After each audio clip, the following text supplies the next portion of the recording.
नमस्कार, विदर्भ की बात वीकेबी न्यूज के दोपहर के प्राइम टाइम में आपका स्वागत है। अब रुक करते हैं आज के हेडलाइंस पर।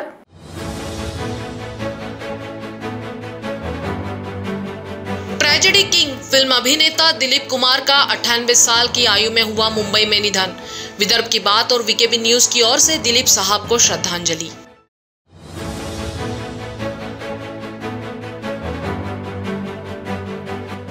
आसमानी बिजली गिरने से रामटेक में 3 लोगों की मौत, 2 घायल। रामटेक के चोर खुमारी की घटना।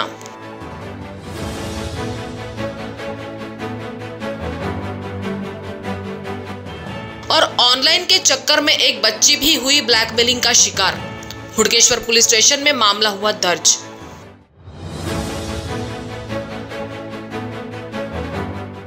और अब खबरें विस्तार से। हिंदी सिनेमा के दिग्गज कलाकार अभिनेता दिलीप कुमार का आज बुधवार सुबह निधन हो गया।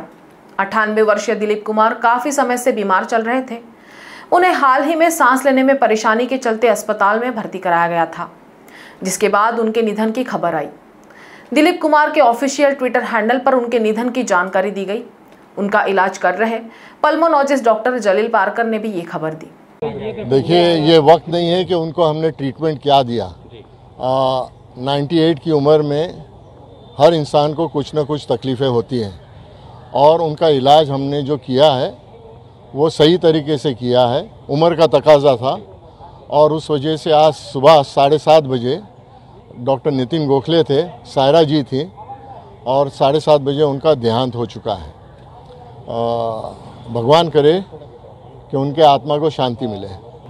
दिलीप साहब, आप जैसे जानते हैं कि एक खाली फिल्म अदाकार ही नहीं थे, फिल्म एक्टर ही नहीं थे, एक बहुत ही ग्रेट ह्यूमन बीइंग थे और इस रिश्ते से उनकी मोहब्बत सारे देश के हर एक उस बच्चे से, बड़े से, बूढ़े से रहती थी।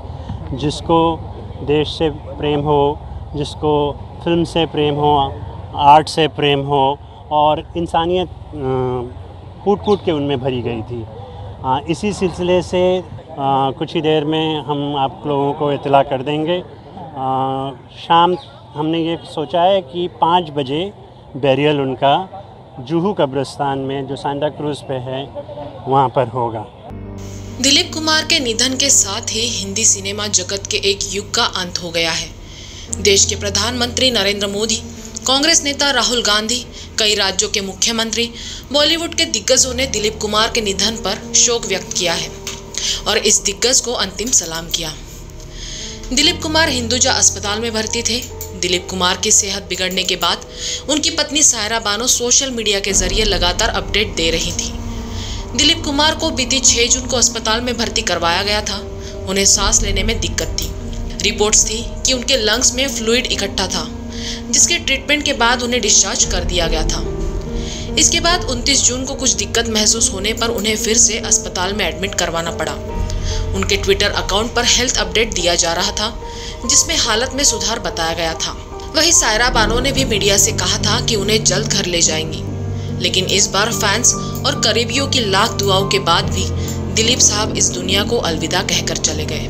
मैं आज यहाँ से जा रहा हूँ राजन बाबू, मगर जाने से पहले ये गलतफहमी दूर कर देना चाहता था। पुजारी जो फूल एक बार अपने देवता पर चढ़ा देता है, वो फूल वो फिर कभी किसी और पर नहीं चढ़ा। बता दें कि बीते साल दिलीप कुमार ने अपने 2 छोटे भाइयों 28 वर्षीय असलम खान और 90 वर्षीय एहसान खान को कोरोना के कारण खो दिया था, जिसके बाद उन्होंने अपना जन्मदिन और शादी की सालगिरह भी नहीं मनाई थी। सायरा बानो ने बताया था कि भाइयों के मौत की खबर उन्हें लंबे वक्त तक नहीं दी गई थी। 1922 को पेशावर में जन्मे दिलीप कुमार का असली नाम मोहम्मद यूसुफ खान था। यूसुफ खान ने अपनी पढ़ाई नासिक में की थी। राज कपूर उनके बचपन में ही दोस्त बन गए थे। मानो वहीं से दिलीप कुमार का सफर बॉलीवुड में शुरू हो गया था। करीब 22 साल की उम्र में ही दिलीप कुमार को पहली फिल्म मिल गई थी।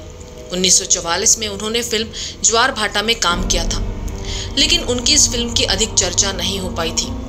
दिलीप कुमार ने करीब 5 दशक के करियर में 60 के करीब फिल्में की थी। दिलीप कुमार ने अपने करियर में कई फिल्मों को ठुकरा दिया था।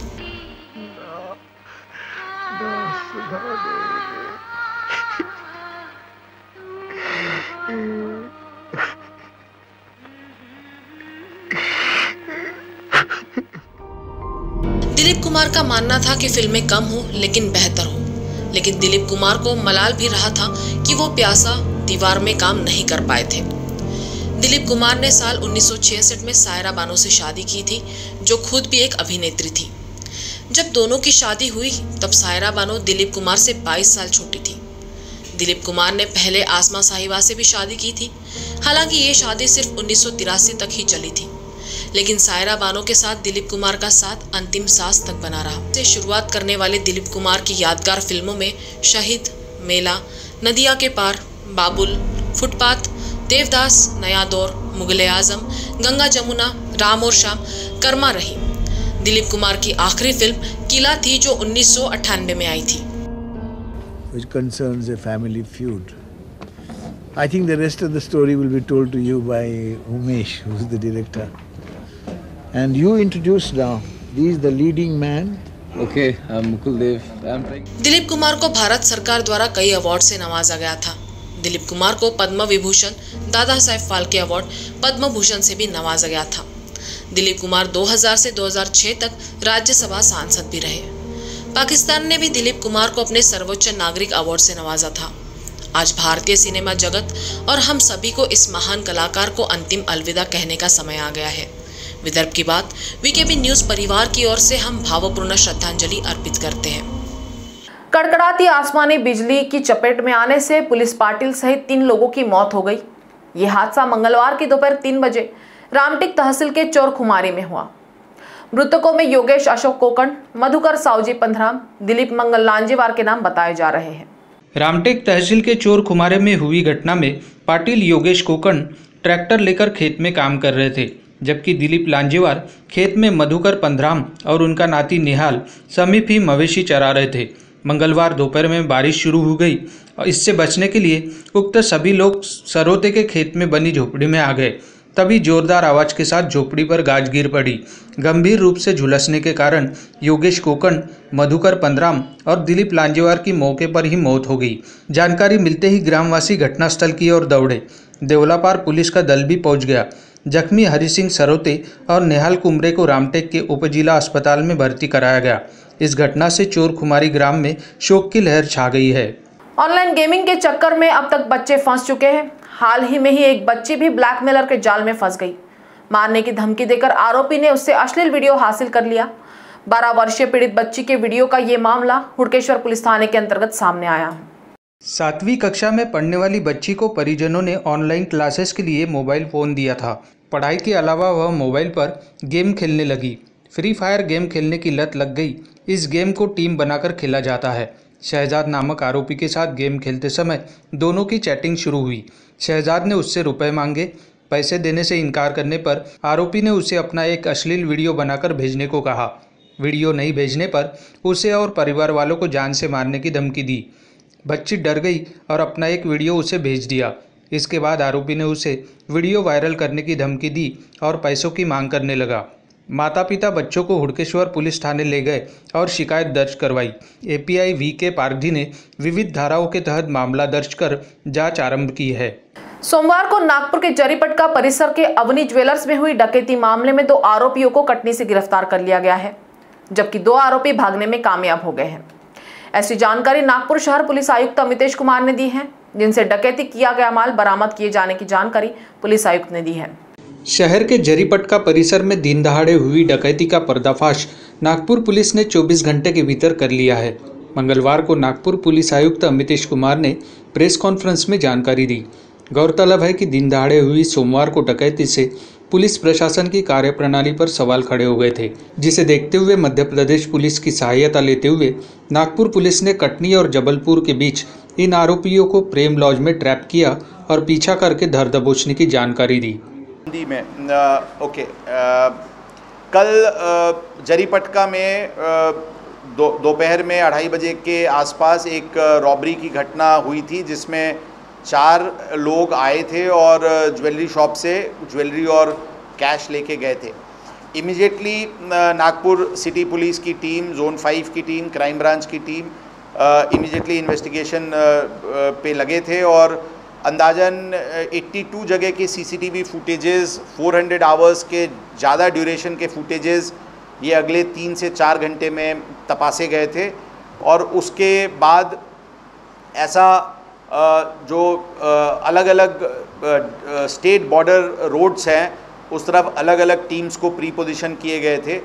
और इस सीसीटीवी फुटेजेस के बाद ऐसा निष्पन्न हुआ कि ये आरोपी एक आरोपी इसमें के एक महिला मित्र के साथ 1 तारीख को इस जगह पे रेकी करने के लिए आए थे।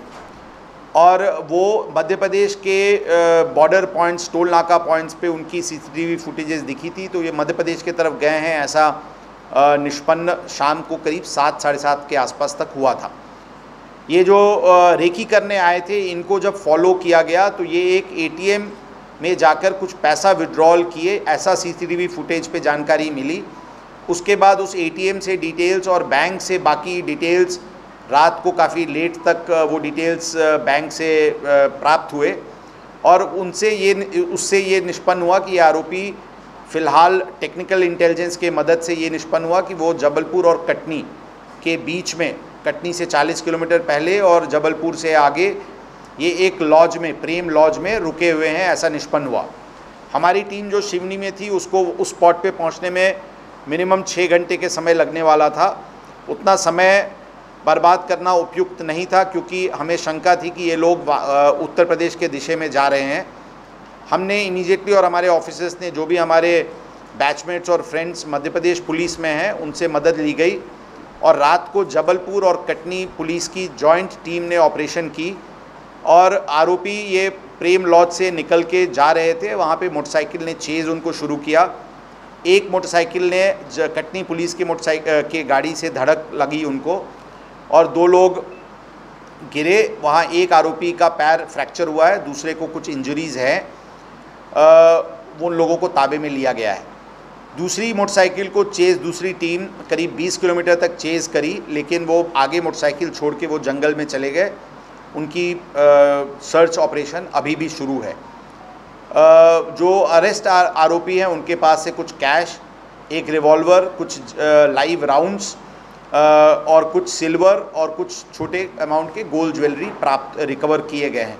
आगे की तपास इसमें शुरू है। इस पूरे टीम में जो एक टीम वर्क कल रात पूरी रात जो हमारे 4 DCPs, 2 एडिशनल CPs, ये लोग और उनके मध्य प्रदेश के काउंटर पार्ट्स, इन्होंने जो मिल के ये टीम वर्क को किया, इससे आरोपी मिलने में सफलता प्राप्त हुई है। इसमें पूरी टीम जो इसमें काम की है उनको 1 लाख रुपए का कैश रिवॉर्ड दिया गया है। वक्त तो चला है एक ब्रेक का, मिलते एक छोटे से ब्रेक के बाद। कहते हैं जब प्रोफेशनल लाइफ रंग लाती है तो पर्सनल लाइफ थोड़ी फीकी पड़ जाती है। गलत, बस बैलेंस जरूरी है। जैसे एक्स्ट्रा लाल और एक्स्ट्रा तेज एक ही चिली पाउडर में हो सकते हैं। नेचुरल रेड और तीखेपन का परफेक्ट बैलेंस है सुरुचि तेजा लाल चिली पाउडर। खाने में हो रुचि तो घर लाइए सुरुचि। अपने सपनों की उड़ान भरने की इच्छा तो हर किसी की होती है, पर पंख भी तो मजबूत होने चाहिए, जो देता है flywheel aviation academy. Flywheel aviation academy एक ऐसा इंस्टीट्यूट है जहां पर एयरलाइंस एंड एयरपोर्ट हॉस्पिटैलिटी और टूरिज्म मैनेजमेंट, साथ ही यहां campus interview, guidance by industry expert, practical training at airport, expert faculty, personal grooming जैसे कई सारे बेनिफिट्स आप पा सकते हैं। Flywheel aviation academy, 1 degree, 3 job opportunities. Flywheel Aviation Academy gives you a degree or diploma with a job. Flywheel Aviation Academy, 365 Gandhinagar, LAD College Square, beside Karnataka bank, Nagpur. Break के बाद आपका स्वागत है।